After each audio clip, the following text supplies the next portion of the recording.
Hello everyone! We're gonna try to stay on the same track as last week's video. We're gonna stay on the blended family theme, but this week we're gonna talk about 5 ways to cope with 50-50 custody or any joint custody, really. I think that the recollection that you are going to have to share your child and that there are going to be events, holidays, all of those things, memories made without them is definitely one of the hardest parts of getting divorced. So we're gonna talk about it today. Yep. So, title of the video, 5 things to help you cope with joint custody. Thing number 1, super important. Your child's opportunity to have a relationship with their other parent is super important. More important even than maybe your feelings for the other parent and whatever hurt feelings that you have or whatever distrust or whatever brokenheartedness. Like all of that matters and it's super important, but not to your kid. Making sure that they know that if they are safe, right, caveat, if they are going to be safe in that home, it might not be a bad place for them to be. It's important for them to have that relationship. Absolutely. I think that, we don't always agree with everything that Jackson's dad does. We would probably do things differently in a lot of circumstances, but he's safe there. And there was a time when we first got divorced where, again, if you've been here for a while, my ex-husband had an affair. And in the beginning, I was like, he is never going to see his kid again because this was not my fault. And I didn't want to have to share, and I didn't think it was fair that I had to give up time when he made the choices he made. Yep. Now, Jackson's almost 10. He turns 10 in a couple weeks. Absolutely nuts. We got married when he was 2. And he has a wonderful relationship with his dad.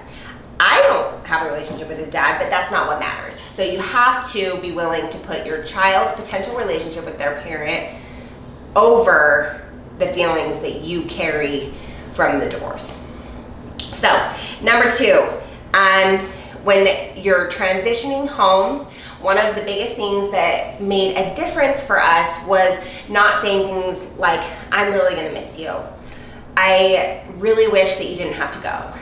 I am really sad that you're not gonna be able to come with us to the whatever this weekend. And just make sure that you have more positive conversations. I'm really excited that you get to go and spend time with your dad or your mom. I am excited that, I get to see you in 3 days, but you'll have to tell me about everything that you did this weekend. Because when you put into your child's mind, oh, my mom's gonna miss me, it kind of makes them feel guilty.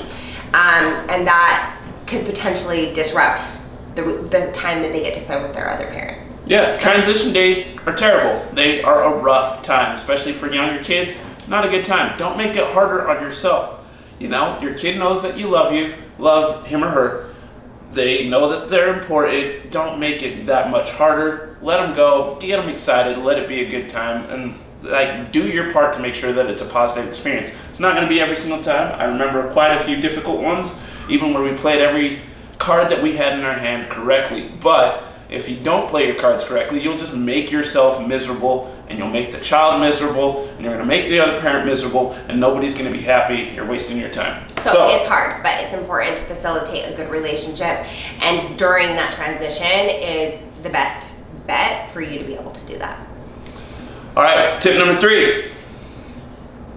Ooh, this one's a good one. Tip number 3 is make sure that you have a plan for your time when your kid is not with you, all right? So I remember quite a few times where we maybe didn't have the best plan or we weren't very organized with our time off. And quite frankly, to spend a lot of time going, man, I would be doing this if Jax was here. Or we could be doing that, or we'd be putting him down for a nap right now. When your child is gone, there will be times where it's important and we'll get to that, it's important to feel how you feel. But it's also important to take advantage of opportunities to do stuff that you wouldn't be able to do, so that you don't spend the whole time absolutely miserable. Get your chores done, set a list of stuff that you want to get organized. Look, we know it's hard if you're a single parent, if you're in a split home, if you have kids at all, getting things done and even doing fun things is very, very difficult. Take advantage of the time that you have so that you don't just sit there and miss your child, even though you probably will a little bit.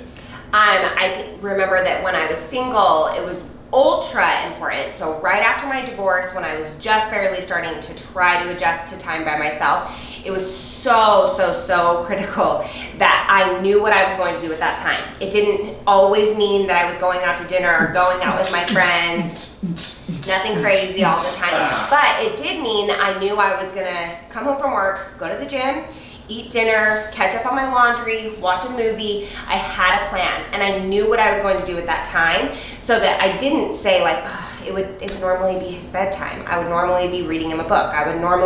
So it kind of just shifted my attention to other things that I needed to be doing. So now on the flip side of that, number 4 is to not Band-Aid the situation. So you need to make time for how you're really feeling. I think that there tends to be an overcompensation. You either go one way where it's like you don't want to get out of bed, you don't want to do anything, you feel broken, you know, that's all you can think about is that your child's gone, or you kind of just Band-Aid this scenario and you're always going out, you're always, you know, like doing the club thing or making sure that and you never take time to actually feel how you feel. And it will catch up to you. It will catch up to you because the reality of the scenario doesn't change. It's always, you know, unless something changes, this will be the course of your situation for, I mean, like I said, we're going into 8 years of this. And there had to be times where I said, this is my life and how do I cope with that? And I can't tell you how many times I cried and Bedford just like sat there while I cried until I fell asleep. Because again, the realization that over 18 years, I'm gonna miss 9 of those. How do you cope with that? And so there will be times that it just kind of hits you, and it's healthy to actually take in those emotions and let yourself be okay with those. Yeah, I mean, let's be honest.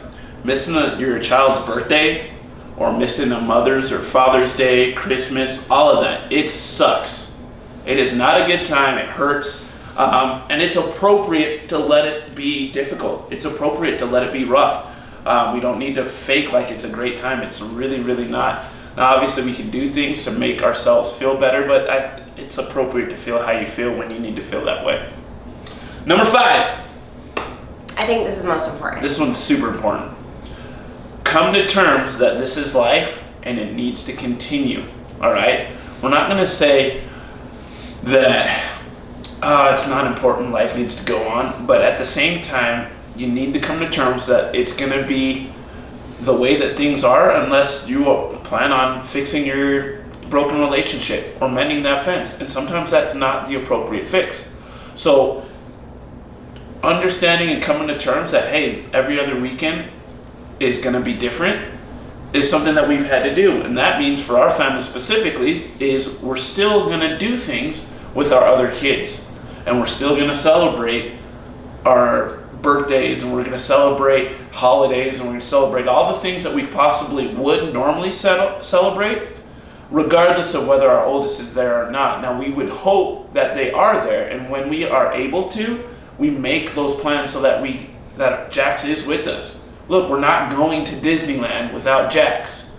But if there's like a local fair that's only on that weekend, it is what it is. We have to make the decision to live our life with our other kids and with our family in the situation that we have. Now, again, we would prefer to have Jax with us at all times, our oldest, but the case is that we don't have that card to play. And it is what it is. We need to do what we can. You know, I think that I vividly remember the day that I realized like the world's still spinning, because it felt like it wasn't anymore, you know?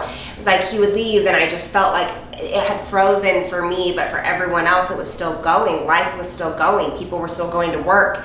Like, and it sounds so extreme, but it's not. Like, it just feels like everything freezes for just you. But then you realize that it's not. Like, life continues to go. You still have to go to work. You still have to. And I remember when we first got married, I was like, you know what? I don't want to do anything without him, because I couldn't bear the idea of making memories without him. So I didn't want to go to the zoo. I didn't want to go to the pool. I didn't want to do anything without him. We would save those activities for when he was home with us.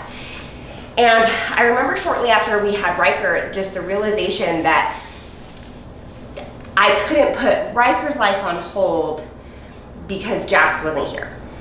And, You know, we'll probably touch on this on a different video because Jax also feels that. Jax, when he's with his dad, he's missing out here. When he's with us, he's missing out with his dad, and he struggles with that. Like, he used to come home and say, what did I miss? Because that was an issue.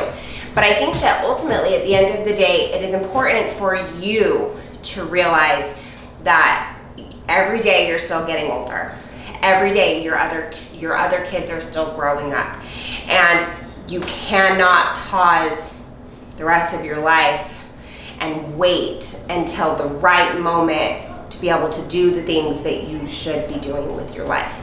And it sucks, and it is what it is, but ultimately the right thing to do is to like let yourself go with the world that's still spinning.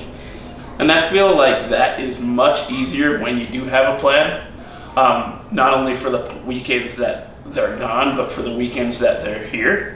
When that child is here, you need to know when that is and be able to operate in that way so that you can plan out certain events to where they don't miss out on too much.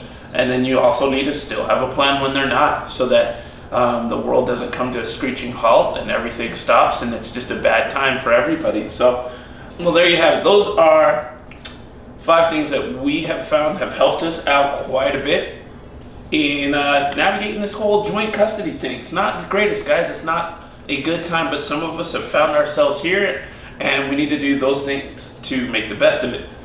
Now, we don't claim to have all the answers. I'm sure we've missed out a few things. Feel free to below to comment, right? And let us know, hey, idiots, you guys missed this, and I'd love to see it. This is something that we've done, because again, this is not something that you are alone in. This is something that people are going through. I mean, every single day people are getting divorced. They're trying to navigate joint custody. So we're sending you love. We've been there. We are there. We're trying to figure it out. You will figure it out. It just works. So if you have any other questions, comments, concerns, drop them below.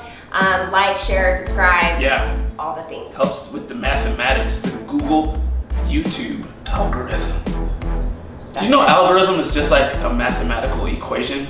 It sounds so much smarter when you say it. That's all. I just learned that. Anyway, wait, you did it. Okay, here. We're about ready to shoot. You want to shoot? With your chocolatey face and everything, huh?